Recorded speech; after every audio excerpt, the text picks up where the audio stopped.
بسم اللہ الرحمن الرحیم۔ ابتدائے سحر کے ساتھ میں ہوں قاسم عباس عباسی۔ قرآن سیریز پر ہماری ویڈیوز چل رہی تھی 30 پارے، آج پارہ نمبر 16 ہے۔ اس میں سب سے پہلے اللہ رب العالمین نے ذوالقرنین کا ذکر کیا ہے اور اس کے ساتھ یاجوج اور ماجوج کا جو ذکر کیا ہے، جس کے متعلق افسانے ہیں۔ بہت سارے معاشرے کے اندر لوگ یہ سمجھتے ہیں یاجوج اور ماجوج کچھ اس طرح کی مخلوق ہوگی کہ شاید اسے ہم پہچان نہ سکیں، یا یاجوج اور ماجوج جو ہے وہ کیڑے مکوڑے ہوں گے، حشرات الارض میں سے ہوں گے، درندوں میں سے ہوں گے، اور بہت ساری ایسی جو چیزیں جو معاشرے کے اندر بیان کی ہیں۔ قرآن کا اور احادیث کا اس سے دور کا کوئی تعلق نہیں۔ اللہ رب العالمین نے جو 16ویں سپارے کے اندر یاجوج اور ماجوج کا ذکر اور تذکرہ کیا ہے، وہ اس طرح کیا ہے کہ جس وقت ذوالقرنین جو تھے وہ ملکوں کے اندر گھومے اور پھرے، اور اس کے بعد جا کر ایک ایسی قوم کے پاس پہنچے جو نہ تو کسی کی زبان سمجھ سکتی تھی اور نہ اسے کوئی دوسرا آدمی زبان سمجھا سکتا،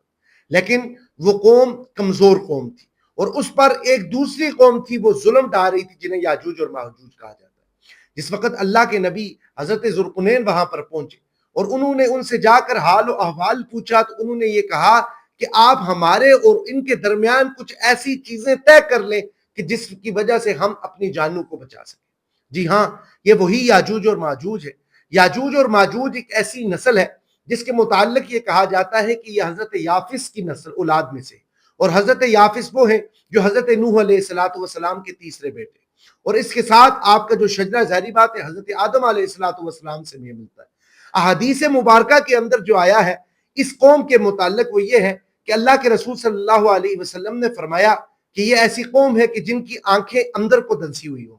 جن کی ناک چپٹی ہوگی، اور یہ اپنے پاؤں پر جو جوتا پہنیں گے اس کے اوپر بال ہوں۔ تو اللہ کے رسول صلی اللہ علیہ وآلہ وسلم نے کہا کہ یہ قوم بڑی ظالم قوم ہے، اور اس کے ساتھ یہ فرمایا کہ یہ قوم جس وقت آزاد ہوگی اس وقت یہ جو سب سے پہلا اٹیک کرے گی تو وہ دنیا کے پانی پر کرے گی، جو پانیوں کا ذخیرہ ہے اسے دنیا سے ختم کرے گی۔ اس وقت ذوالقرنین نے اللہ رب العالمین سے رجوع کیا، اور اللہ رب العالمین نے جو سب سے پہلے ان کو معجزہ عطا کیا تھا وہ یہ تھا کہ یہ سیسا پلائی ہوئی دیوار بنا سکتے۔ وہ سیسا پلائی ہوئی دیوار حضرت ذوالقرنین نے اور ان قوم کے درمیان جو ہے لا کر کھڑی کر،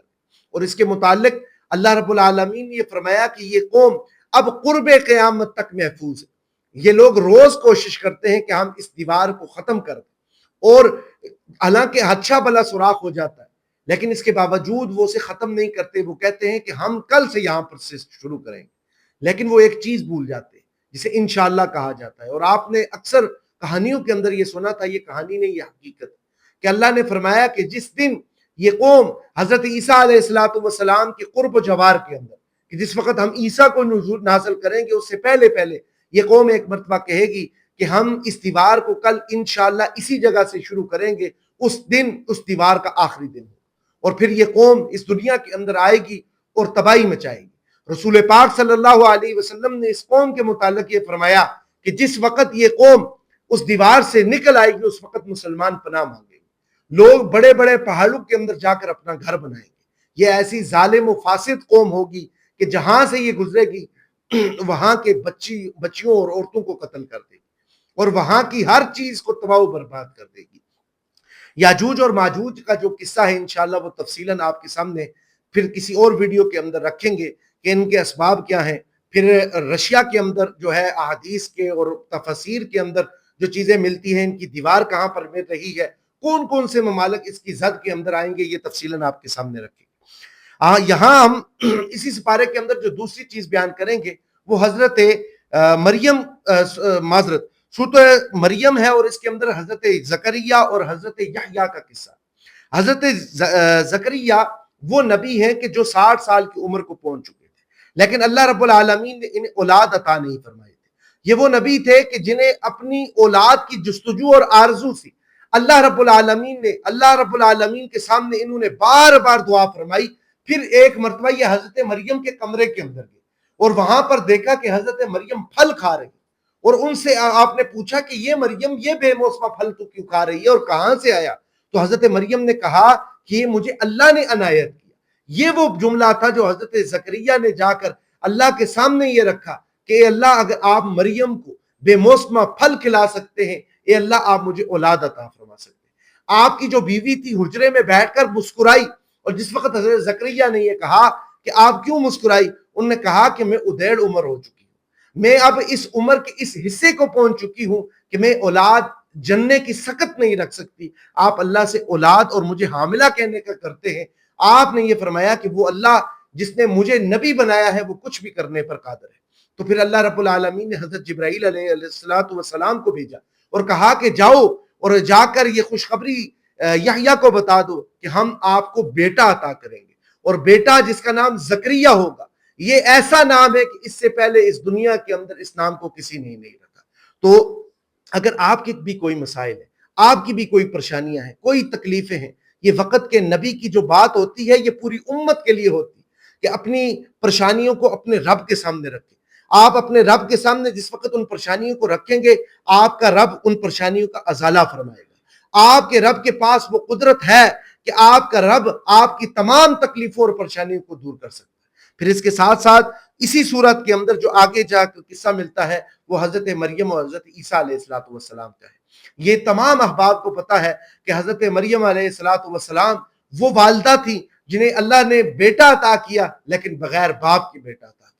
اللہ نے یہ بتانا مقصود سمجھا تھا کہ میں اس چیز پر قادر ہوں کہ میں بغیر باپ کے بیٹا عطا کر سکتا ہوں۔ اور جس وقت آپ کی قوم نے آپ پر طرح طرح کے الزامات لگائے اور یہ کہا کہ تو ایک شریف خاندان کی ایک خاتون تھی، تو نے یہ کام کیوں کیا، تو اس وقت حضرت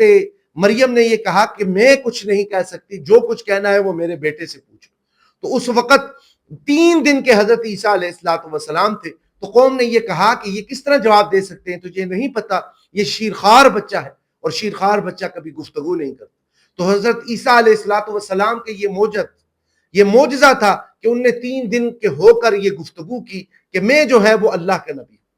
اور مجھ پر شریعت اتری ہے، میں کتاب لے کر آیا ہوں اور اس کتاب کا نام انجیل ہے۔ اور پھر عیسیٰ علیہ السلام کے متعلق آپ کو پتا ہے کہ اللہ کے نبی صلی اللہ علیہ وسلم نے فرمایا کہ 3 طرح کے طبقات ہو چکے تھے۔ سب سے پہلا جو آپ کو وقت کا نبی مانتے تھے، ایک وہ تھا جو آپ کو خدا مانتا تھا، ایک وہ جو تھا وہ آپ کا مخالف تھا۔ اللہ 2 جہنم کے اندر بھیجے گا، ایک کو جنت کے اندر بھیجے گا۔ جنتی وہی ہے کہ جو ان کو نبی مانتے ہیں، جو ان کو رسول مانتے ہیں، اور وہ جہنمی ہے جو ان کو چاہے کسی نے ان کو اللہ کا درجہ دیا ہو یا اللہ کا بیٹا قرار دیا ہو، یا وہ جو ان کی مخالفت کرتا ہے۔ اور اس کے ساتھ ساتھ جو آخری چیز جو آپ کے سامنے رکھتا ہوں وہ یہ ہے